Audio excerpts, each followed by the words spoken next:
get started, for those of you that I've not met, and there are a few of you in the room, I'm Wayne Lingefelter. I'm the new Executive Director for the Falmouth EDIC. I'm taking my mask off, first of all, because you'll be able to hear me. And second of all, I did speak this morning with Linda Collins, and it's optional here in the room, so please, whatever you're comfortable with. I will point out to you that our consulting team from VDH has a corporate requirement to keep their masks on, so you shouldn't read anything into that other than that's their requirement. So please feel free to do what you're comfortable with. I'm just going to make a couple of very, very brief introductory remarks because I wanted to get everybody familiar with what we plan to cover today. You may have seen this in my email. We're going to go around. I'm just going to ask everybody to make a brief introduction, name and kind of who you're affiliated with. I think most of us here know one another. There's a few folks that you may not recognize, and of course with the mask maybe there's more than a few, but I think for the benefit of the consultant team in particular, I'd like them to understand who we have here today. We're going to be going into, as you can see from the schedule, after Michael Galasso gives us a project overview and the consultant team speaks to the kind of what the scope of their study is and the schedule they intend to keep. We're going to work into a breakout session, which is where the interaction between folks will be most important, and maybe having a sense of who's in our group will be helpful. After we do the breakout sessions, then we'll recollect and we'll ask for, we anticipate 2 groups given the size today. There's roughly, I think, 13 what we're calling community stakeholders that have joined us here today, which we very much appreciate. It's an important part of our process. We have representation both from community leadership, as you'll hear from the introductions, as well as from the abutters. We invited a total of about 60 people. We have 2 sessions. We have today's in-person session, and we have a session this evening, which obviously is a bit conflicted in light of the Red Sox schedule, but we'll hope for the best in that regard, and that's a virtual session tonight. So without further ado, why don't we just maybe go around the table. We'll start with Randy. Quick introduction. Sure. Hi. Randy Hart with VHB. I'm a traffic engineer. Evan Miller with VHB. I'm a landscape architect. Bill Dreyer, Falmouth Planning Board. Michael Galasso, Falmouth EDIC. Sam Patterson on the select board and their representative on the EDIC board. Lynn Broderick, the Falmouth EDIC, I'm the administrator. Michael Despair, I'm president of the Falmouth Chamber of Commerce. John Huff, I'm the assistant publisher of the Enterprise newspapers. Josh Levesque, director of Building and Ground for Falmouth County. Doug Brown, I'm current select board chair. Andrew Hunter, Plymouth and Brockton, here for John Cogliano. Mike Paganetti with Dream Collaborative on Architects with Consultant Group. Julian Suso, Falmouth Town Manager. Mary Ann Kenny, I'm here. We have property on Depot Avenue. Tom Kenny with Mary Ann. We have adjacent property to the bus station. And I'm Ken Schwartz with VHB. I'm a urban planner. Great. Good, thank you. So with that, I think we'll just launch into the agenda. And as I said, Michael Galasso, who I think most of you know, has a long history with the station. So he's going to give us a quick project overview. Thank you, Wayne. And probably the gentleman sitting to my right, Paul, has probably a longer history and done some recent research on the station. But I just want to let everyone know what brought us here today and how the EDIC became involved in the station. So if you look at the picture that's up there on the left-hand side, that gives you an idea of what the station looked like for many years. And it was really Paul and Jim Toe who brought it to my attention through an article that was in the Enterprise about the difficulty they were having getting Mass DOT, who owns the property and owns the station, to pay any attention to them as far as trying to get them to do something with the station.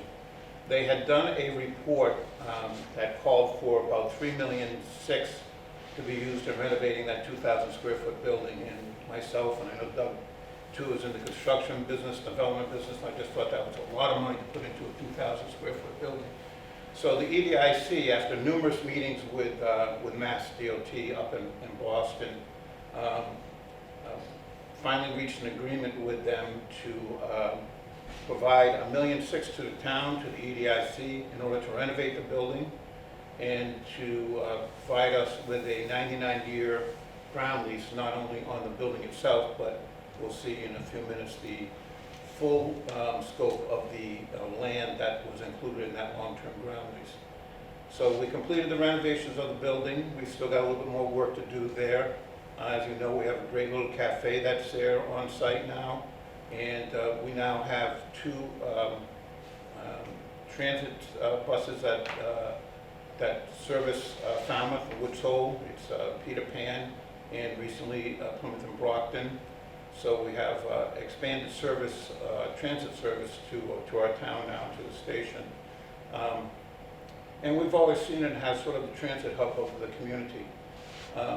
So today, as Wayne has explained and our consultants, we're really looking for input from our community leaders, from our neighbors, as to what should be the next step for the station, and for the next for the future too. What do we really want to see? What happens there? What should we do with the vacant land that we have? And what's the best plan for the future of the station? So I want to thank everyone for coming today, and many people in this room have been very supportive of what we've done so far at the station. We really appreciate that. And this is sort of the next step, the next phase on what we should do with the property around the station and the station itself. So again, thank you for coming, and I'll turn it over to the consultants. We'll go from there. So I'm just going to highlight very briefly our scope of work. VHB, along with Dream Collaborative, the architect. VHB is a planning, transportation, environmental firm. We have offices in the Boston area, Cape Cod, as well as Watertown, Massachusetts, and up and down the East Coast. And we have our scope of work in our agreement with Mass Development and EDIC has 7 specific tasks. It's roughly a 3 to 4 month schedule that we're working on. We're at the very early stages of our work right now. We've had a initial kickoff meeting, and last month did an in-depth tour of the site and the environs around the site. Randy Hart, our transportation engineer, will be looking at traffic and safety, and parking as well at the facility. We're in the midst now of reviewing previous reports, studies, prior work that was done for the site to kind of get it, oriented and acquainted with previous work that was done. And then during this month and next month, we'll be developing a series of concept alternatives. And we really want to use today's discussion to help us inform and frame what those alternatives should be. Initially in our scope of work, we had identified some transportation improvements, parking improvements, as well as opportunities to introduce mixed use and workforce housing on the vacant parcel next to the station itself. But that was sort of at the initial stages of the project. We really want to hear from you today in terms of what other things should we be thinking about that should be accommodated on the site. In the month of November, we'll be developing our, outlining implementation strategies and providing Mass Development and EDIC with some initial cost estimates. And then in the month of December, finalizing the plan.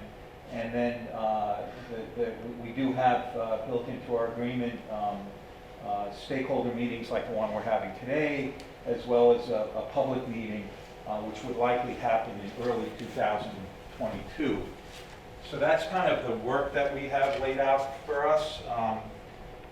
I did want to the team did spend some time out on the site and doing some initial due diligence work. We wanted to share just some of our initial observations with you. You can see the site is highlighted there in yellow. It's a very interesting site because there's a lot going on. It's very close to downtown. It abuts the bikeway. It's a bus station. It's next to the Steamship Authority parking lot. It's got a lot of and a residential neighborhood as well. So there's a lot going on in the immediate proximity to the site itself. And I think it offers some opportunities, both in terms of taking a look at how the existing site operates as a station, but then also some of the vacant land that's immediately proximate to the site as well, in terms of what opportunities that might afford for development. And so this is, we took some photographs when we were out there. It's a coffee shop that's in the station itself. The top left photograph, they're actually growing vegetables in the railroad bed, which we took a photograph of. I thought that was kind of interesting. But you can see that some of the site photographs that we took while we were out there. And then Evan Miller is going to just highlight some of the zoning and initial site analysis observations when we were out there as well. I think it's important to acknowledge that we've been talking about the idea of the site, and the site is actually compiled of two parcels. So the first parcel is shown here, outlined in yellow. It actually extends northward up into where the Steamship Authority parking is. We're really concentrating on the area that's shown really here in the hatched boundary that stops at the top of the screen here as the first part of the parcel that's owned by Mass DOT. I think it's also important to understand that this parcel is partially located within the Falmouth Historic District, but the station is located outside of the district boundary. The station is listed on the State Historical Register, and the EDIC has requested that Falmouth Historic Commission include the station on Falmouth's list of significant buildings. So I think that's an important thing to acknowledge. And then the second parcel is just to the east of it. If you can go back for me, Ken. Located just to the east of it. So our site that we talked about are actually those two parcels combined. This current piece of property is primarily wooded and doesn't have any development on it at this point. Next slide, please, Ken. Can I ask you a question about that? Sure. Why is the back part of the Elks Club in white and not in shade? That's, I can answer that. That's the parking area that the Elks uses, but it's part of our property. Right, and I'm Yeah. curious if that indicates that you're trying to work around that, or is that part of the planning area? Included in the planning area, part of what we look at. Thank you. Yep. We're currently listed in the B3 zoning. Under B3, there's certain uses that we're allowed to consider. So when we have our discussions today about potential development, there are certain categories that are allowable or allowable per site plan or zoning review. We have maximum lot coverage percentages that we need to consider with whatever uses we choose, certain requirements for parking. So when we have our strategic conversation today, acknowledging that part of the area will have building program, but that will also require some level of parking. We have maximum building heights and stories and certain offsets from the property line that need to be respected. We did, as Ken mentioned, have an initial site tour and inventory while we were out there. One of the things that we noticed in conjunction both with the station itself and the parking around it, there's also the bike path that comes along the side. And while we were out there, and Ken said this, the cafe was active, people were eating outside, people were coming in from the bike lane. So people arrive at this site from a variety of different locations.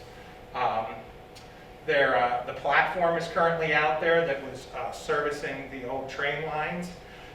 That area's train line is no longer active. Artifacts like that, though connected to the historic character of the original site, are still on site, could be retained or could be removed based on discussions today and what we feel are certain important aspects. There are some deficiencies on the site right now. For example, we have handicap parking, but there isn't handicap ramps. in certain areas. There are EV spaces, but we noticed that there's no charging station yet. There are certain curb cuts for drainage that are coming down into an area that is currently, from the survey information, shown at a low point, so a lot of water's draining down into this area. This is the wooded area that I was talking about, adjacent to the parking area. Right now, there's currently 2 bus queuing spots for the buses that are picking up and exiting on site. There is an adjacent residence down here that has an access easement on top of the property to access their parking area. A component of that front area does have a historic or potentially historic stone wall.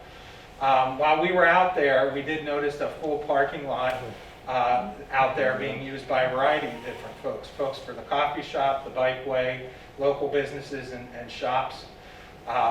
We did notice that there was a challenge from a signage standpoint when we arrived on site to fully understand, is this where I'm supposed to go? Who has ownership of this parking area? So some of the signage may be able to be improved out here as well.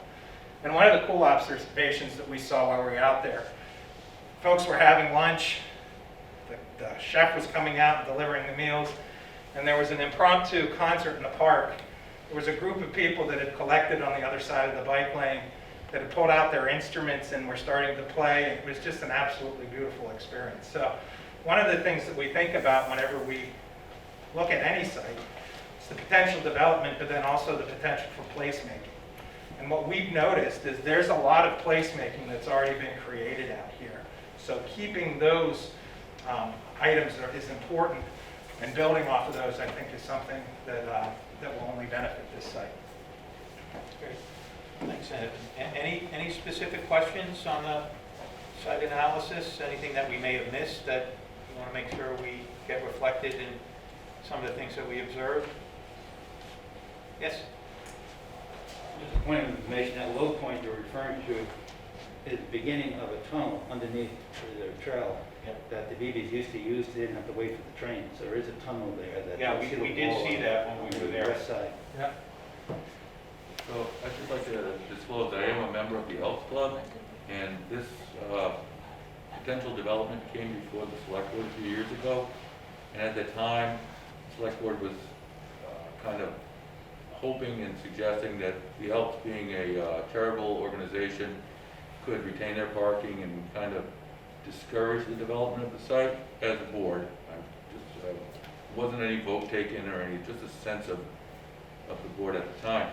And just hoping that you can give some thought to whether or not there could be any space saved for that parking. They, I think it's like 20 or 25 years, they've had this informal agreement with the Mass DOT to use that area, and they did improve it with gravel parking, but they didn't pave it because they knew that, you know, someday this day might come and it might be developed. And I talked to the exalted ruler, Cheryl Barrett, told her I was going to be at this meeting, and I'm not here officially to advocate for the Elks, but just wanted to disclose that this conversation has taken place, and they're hoping that if plans allow for any salvaging of any of that parking, they would appreciate it, but they know they don't have a right to it. Okay. Just as to reiterate what was pointed out earlier, this is the area that Doug's talking about. This is the Elks. This is another parking lot that obviously is adjacent, but this is on a single-family homes property. The Kinneys, who are here today, are actually the owners of this property, so they're in abutters, and we're glad that they're here. They have a lease agreement with the Inn on the Square for this particular parking lot. So we have a similar condition in this corner of the site that we'll have to be mindful of. So if development takes place, maybe just bear in mind that if it's possible to share any parking back there, if that works out with the plan. But, you know, as I said, they know, the club knows that they don't have any right to the property, but just if there could be any consideration, it'd be appreciated. Okay. Doug, do the Elks have any plans on redeveloping their property? Well, there was a discussion a number of years ago that they're going to relocate to someplace else. Is There that? was discussion of a redevelopment plan, maybe at the same time, about 3 or 4 years ago. It didn't come to fruition. There was interest in redeveloping the front of the building back to historic, you know, bringing back the porch rather than those awning windows, because it is a historic district, and there was some interest on the part of the CPC director at the time that encouraged that we should apply, but it's an old club and a lot of old members, and they were just like, oh, we don't need all that. So it didn't happen, but I'm still hopeful to bring back some redevelopment. Maybe it could be a nice wedding venue. Right now, it's an older building, it's not really that attractive for a wedding venue, but I would think that someday it could be. And then the parking could be, more useful. Right now, there's no need for that parking. It used to be a bustling club.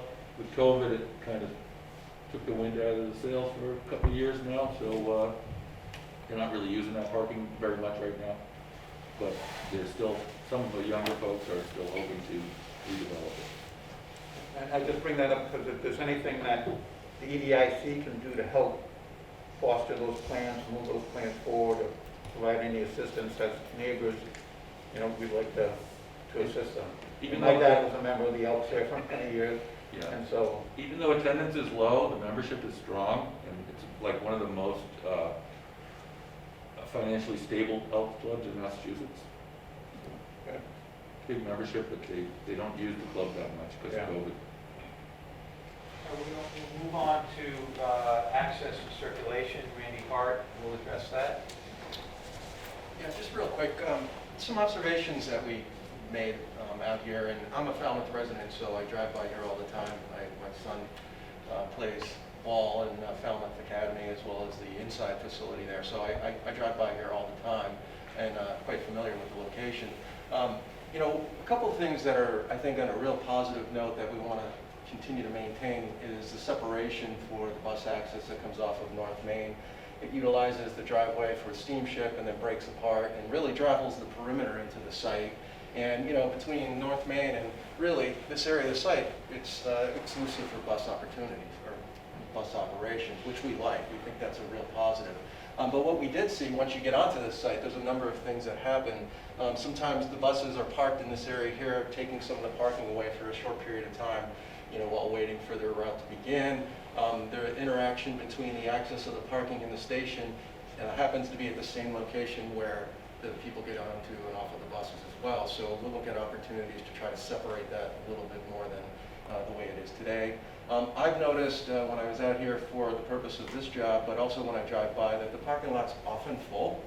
And I think I have seen at times people with bikes on the back. So there's definitely at times people parking here to access the Shining Sea bike path, even though the parking is directly across the street. And from my observations, it looks like the signage in the area isn't clear. So for people that live here, we know where to park, we know what the access is, but for tourists and visitors, they may not see the signs, they may not see the parking. It's a little bit hard to see as you approach on Depot Ave. So I think to some degree, people are utilizing this parking lot for the purpose of access to the Shining Sea. So we want to try to minimize that in the future as part of what we're doing. There's a lot of poor pavement, if you will, that really needs to be addressed. There's definitely some overgrowth in the area of the curve that has influence on bus operations. You can see that in the top left portion of the photo there. And the sidewalks on Depot and the access into the station is okay, but I think there's some opportunities for improvement in those areas as well. So those are the types of things that we're going to be looking at as we continue with the process, but we're really, really looking forward to getting some good feedback here today. So, thank you. And then Michael, from a development potential perspective.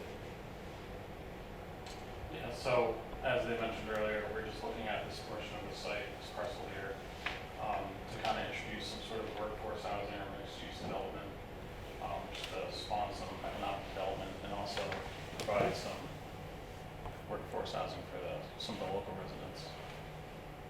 And so we've got, almost 2 acres to work with, so we'll be doing some feasibility studies. And it'd be great to hear from everyone just in terms of what people think about introducing housing on the site.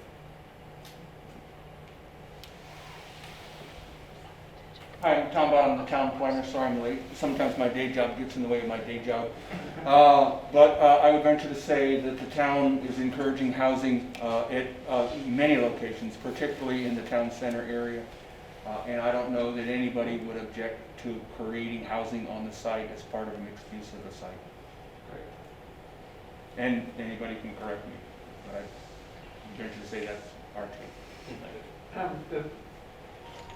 So when we renovated the station, we got our building permit from the state because of state property.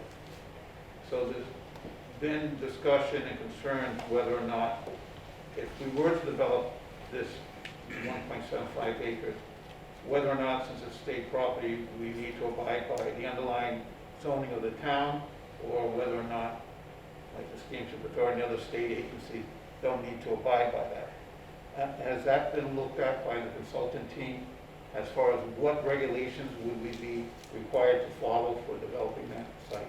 Initially, all that we've done is summarize what Evan presented earlier in terms of what the current zoning is, but in terms of whether we need to abide by the zoning in light of it being owned by the state. I think the assumption up till now is that we would conform to existing zoning, but if there's any, if that's not the case, you know, we should talk about that. So once again, my take is that because the property is owned by the state, it differs from the Steamship Authority because the Steamship Authority owns their property and they're using property for their stated purpose. So in this case of the property owned by the state and having the EDIC as the applicant, I believe you're conforming and complying with the local zone. Right. That was our assumption as well. But we're not going to fight on this, Ken. Nice to see you again. Thank you. If I remember correctly, the original lease talked about transportation-related issues in the lease. Does workforce housing fit in that category? I think though, anything that we do requires Mass DOT to approve of. And whether or not they would approve of a transit-oriented development there that included housing, we would have to ask their permission for. But you're right, as far as what the lease does say, they want to make sure that the station always stayed as a transportation center for the community. It's an important issue. Yeah, so we need their approval. And if I can just, from the MBTA's perspective, we've been working with them in other towns for a few years about trying to look at redeveloping some of their sites and including on-site housing on transit stations and things like that. And in that same vein, I would like to think the folks at Mass DOT would go, yeah, that's a fine idea. But I don't want to. I will tell you, when we first went, and I think Paul knows this too, when we first met with Mass DOT, they had no idea what they actually owned here. They had no idea. I don't think they had been down to the station, looked at the station in many, many years. But, and again, Paul knows this, the history of that whole station, it went through numerous bankruptcies as the different railroad lines went through bankruptcies, and the station ended up being bought, I think almost like at auction by the state at one time when Dukakis was the governor. So it really has a checkered history, but Mass DOT, because of all the properties that they own, hadn't paid much attention to any of their holdings down here for a number of years. I'd just like to comment that, given the small size of the site and its important location, I would hope that it would be sort of a cluster development with multifamily housing, maybe 3 or 4 buildings, and that would, potentially leave the rest of the site open for other use. Well, we're getting right into what we want to do today, which is in our breakout groups, we're going to, well, first off, I include these slides for breakout sessions when we're doing them with large groups of people. I think many of you know one another, but just, when we do go into the 2 breakout groups, we want everyone to participate. We don't want, it's a discussion, not a debate. I think my sense is this is a friendly crowd. I've done many of these where people are looking to dominate the discussion, but state your name, where you live, be respectful. We would like in each breakout group for there to be one person who is the designated report backer at the end of the discussion. We're going to break out for about a 20 to 30 minute discussion in groups of like 6 or 7 per group. There'll be representatives from EDIC and VHB and the consultant team. And the questions that we really want to explore are the following, and we're starting to get into this in our discussion just now, is what are the issues, the opportunities, what are some of the concerns that we should be aware of related to development on the site? At the end of the day, in 3 months from now, when we produce our report and our plan, what will make the plan a success? What do you want to make sure gets reflected in the plan at the end of the day? And identify 3 things that you want to make sure get incorporated into the plan. It could be a land use, it could be a certain programmatic feature, it can be making sure that certain features are incorporated into the plan. But what are the 3 things that you want to make sure we get incorporated into the plan? And then, are there any options that we haven't discussed? We've talked workforce housing, we've talked mixed use, we've talked parking and safety improvements, access improvements, signage improvements, but are there any other things that we should be exploring as part of this plan? So we're going to break it up into 2 groups, I believe. Yeah, I can the assignments.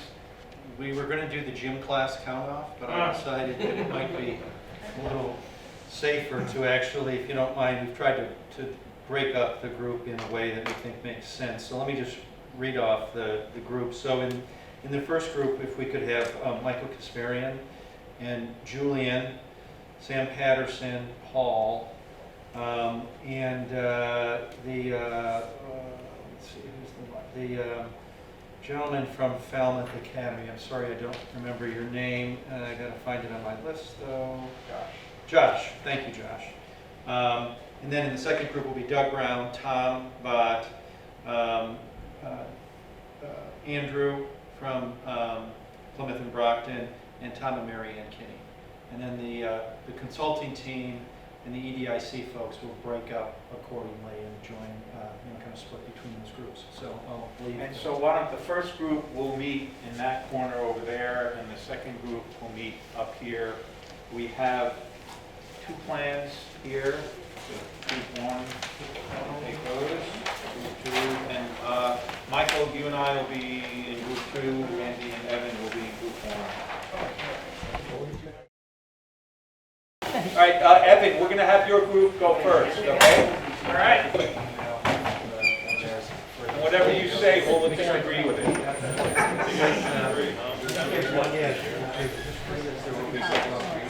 All right.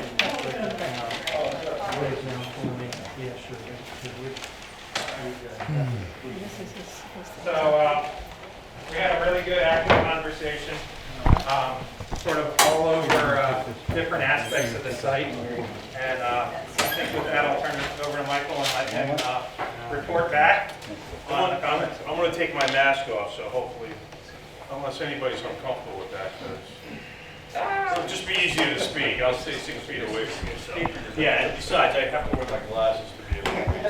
So thanks very much. So we had a good and a really good conversation. I think it was great. Everybody had a lot to offer.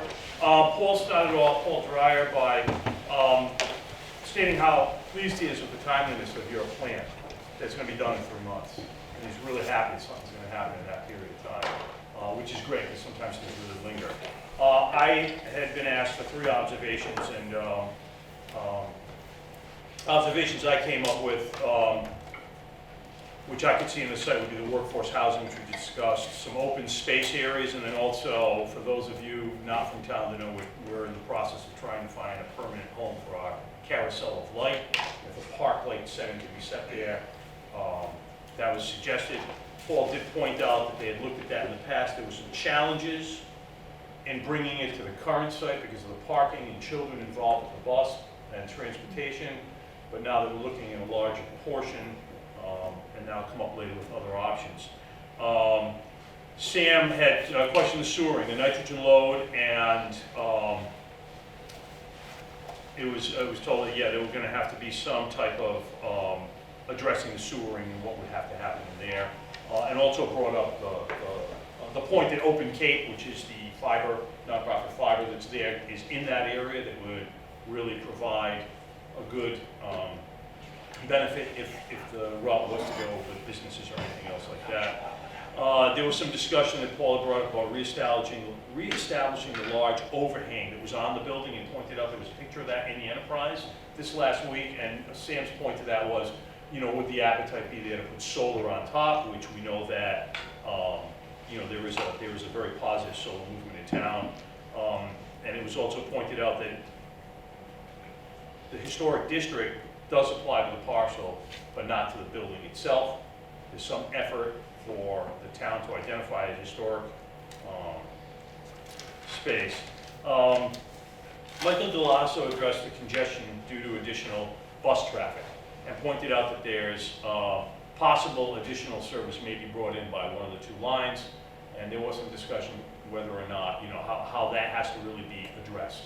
And obviously welcomed, because we need the bus, the more public transportation we have, the better, but put it in a way that it's not going to create congestion and will allow room for everybody, the other people as well. Myself and Sam kind of questioned, when we were talking a little bit about the mixed use part of it, and from Sam's perspective, which I agreed with from the Chamber's perspective, I'm not sure what kind of appetite there is for any retail or mixed use space.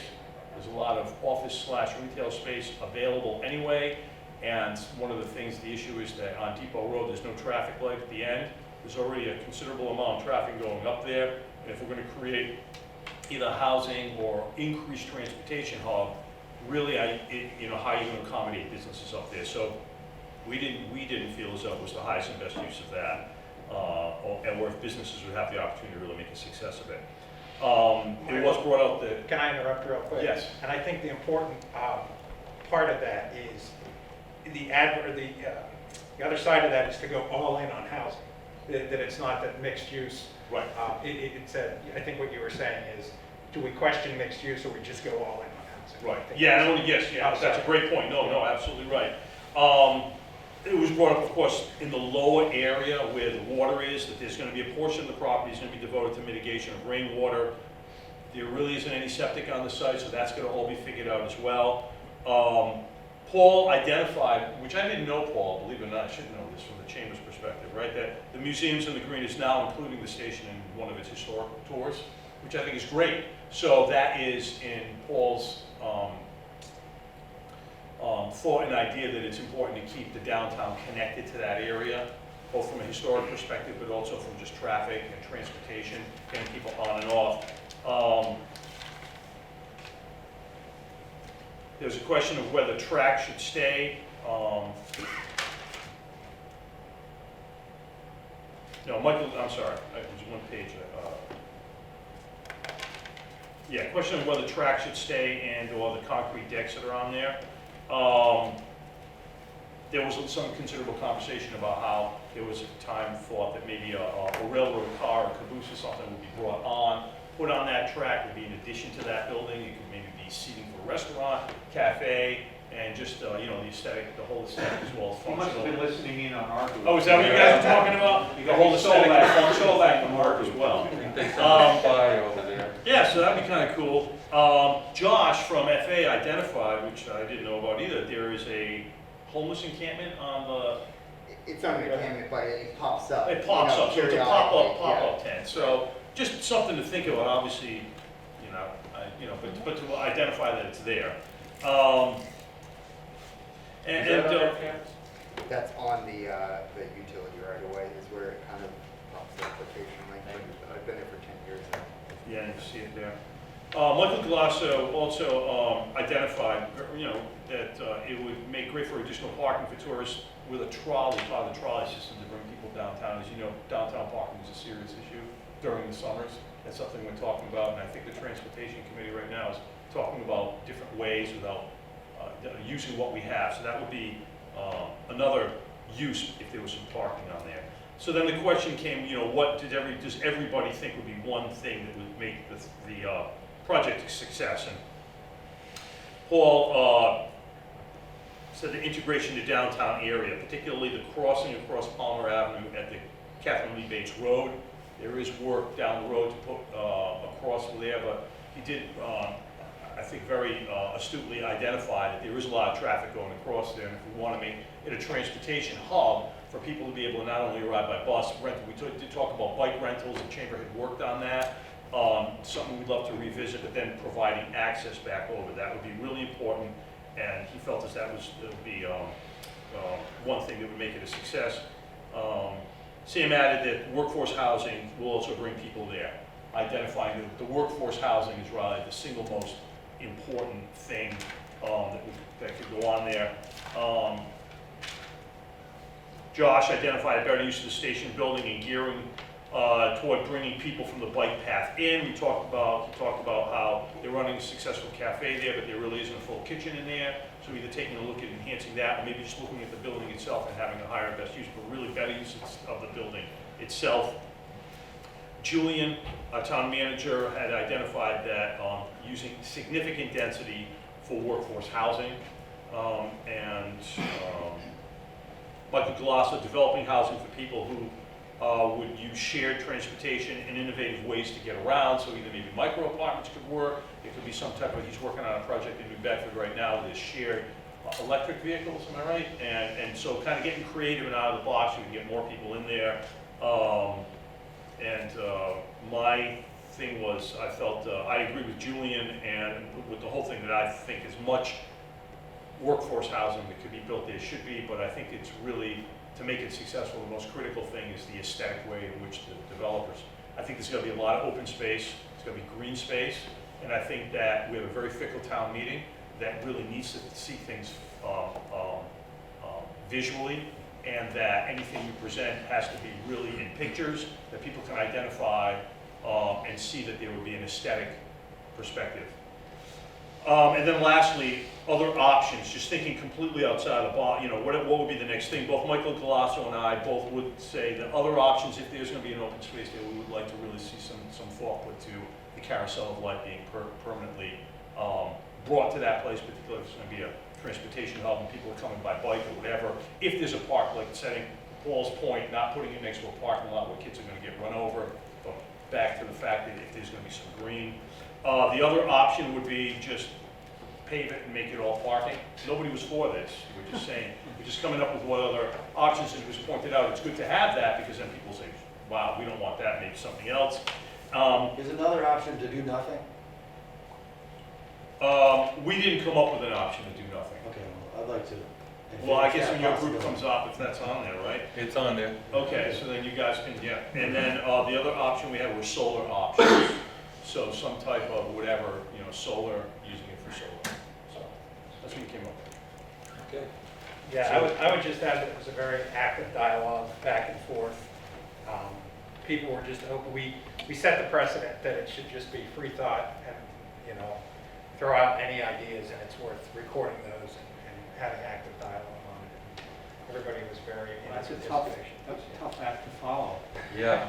Does anybody else We're gonna from that give it group our want to best. cover anything that Michael might have missed before I get going with our report? I don't think you're going to miss anything. Well, our conversation started around housing by default, and we were considering my suggestion of maybe multifamily housing and cluster type of development.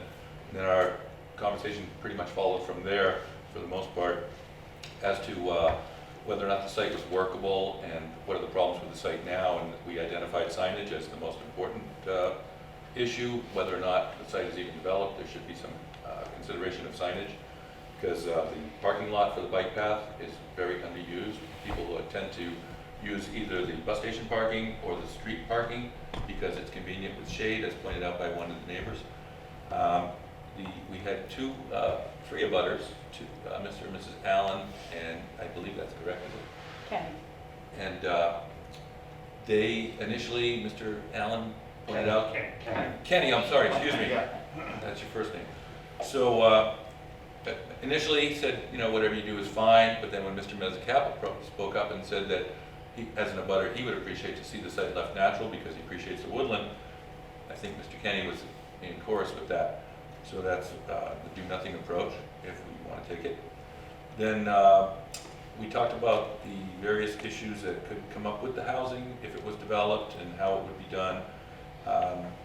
Later on, we talked about possibly paving the existing bike path parking lot to make it more attractive and signage to accompany that. we talked about also the importance of the Catherine Lee Base crossing. And I can share with you that our town DPW director has taken the advice of the Bikeways and Transportation Committee under advisement. And we're going to be putting a new crossing from Goodwill Park to the bike path, and that's approved by the state. That'll be implemented soon. If that works well, Mr. McConerty might consider applying that to the Catherine Lee Bates crossing. So that's just a little aside. We didn't talk about that in our group. Mr. Bott was pointing out that if there was housing built there, it could be an opportunity to consider a rideshare program rather than strict parking regulations. Car share program. Pardon me? Car share. Car share, excuse me, not rideshare. There was, that kind of summarizes the bulk of the conversation. I'm going to let other people speak up to stuff I've missed because I didn't take notes the way Michael did. But we did talk at the end about the value that the site might bring by being developed as a green space, because if you draw people off the bike path, they take a break, have a sandwich, sit at a picnic table or whatever, they might take out their phones and realize how close they are to downtown, and then that might draw people to town by having a little break. So there might be some value in that, even though you might not fully develop the site. And I'll leave it to others in the group to extrapolate things that I've overlooked, if there are any. I'll just say I don't see a need for anything at all in that space. So when it's referred to as a project and the success of the project, I think it should be considered that there isn't necessarily a need for a project in that space. That's my 2 cents. I don't think we need a green space. I don't think we need park benches. I don't think we need more pavement. I don't think we need more high-density housing. My opinion is we don't need anything right there. And the temptation to develop everything green before us should be resisted, in my opinion. One thing we didn't talk about was that the site is very uneven, and we broke up before I was going to bring this up. So it might be difficult to develop, and there might be some wetlands issues, so just throwing that out there. Okay, any thoughts made on, just, I think we had one more. This was great, by the way. I mean, just a lot of really good ideas and discussion going. We had, just next steps, I think what we're going to do, and it would be great if we could get your notes. Oh, sure. And we'll, our charge over the next several weeks is to take this information and to start developing some site options. We've talked about, I think the site options are going to test different uses on the site, whether it be housing, office, open space. We'll be looking at different, keeping it the way it is. We'll also be exploring different access and improvements at the station itself, whether it be for parking, vehicle circulation, signage, things like that. So we'll be coming back in probably sometime in November timeframe with some alternatives and vetting those with EDIC and mass development. And then, as mentioned earlier, with the goal of looking to identify a plan, a preferred direction sometime by the end of this year.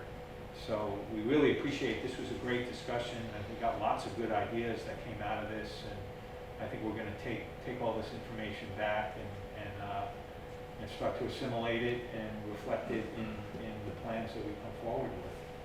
So, Yeah, I would just reiterate, as Ken said, I appreciate everybody taking the time. We know that this group has a lot of demands on their time, and so we appreciate you giving us the benefit of the time today. I'm not quite sure what form our communication will take, but I can tell you that the EDIC will make a point of keeping this group informed as we do progress. We have kind of a more public-facing step at the very end of the process, but know that we'll keep you engaged. I don't want to suggest it'll be at every step, but know that when we reach a milestone, you've been generous with your time, and we'll do our very best to keep you informed as we progress along that. And certainly, in the interim, if anybody has further thoughts or ideas and want to reach back out, to the group, feel free to do so. I'm available. My card's here, my new card, so I'm happy to hand out new cards for those of you who would like to know where and how to reach me. But obviously, you've all got emails and whatnot from us. So we view this, obviously, the EDIC is a community organization. We view this as a community-based effort, so we look forward to all of the feedback. And we'll be doing another one of these this evening virtually as well. So Surprisingly, a much smaller group. I don't know why. Before 8 o'clock. Unfortunately, it's right in the teeth of about the second inning, third inning. It's usually when all the runs are scored. And the ones that are on are going to be looking the other way. multitasking. Who would not want to come to a meeting that you couldn't wear a mask at? I mean, Oh, sure. I think a number of the Red Sox players will be dialing in to our meeting. One thing I overlooked to mention was the fact that neighbors reported that occasionally you find some random people wandering from the bus station, and maybe it's the homeless camp that's on the edge of the property. It's not a camp, it's just kind of pop, Just occasionally, okay. Just a point that Mr. Mezzacapa made was that a person kind of wandered into his property this morning and was interfering with the landscaping crew and had to actually call the police. So it's a neighborhood concern, just to put that out there. Thank you. You mentioned next steps. Will there be a summary report of this meeting, or the conceptual design be coming out for the next meeting? What do you think? We will take the notes that we've got, we'll gather what the report backs and pull that together in some sort of a document, and the final product of our work will reflect that. And you'll circulate that with the committee? Absolutely. Yeah, thank you. Good. Thank you. Thanks, everyone. Appreciate it. Thank you, John. Just one.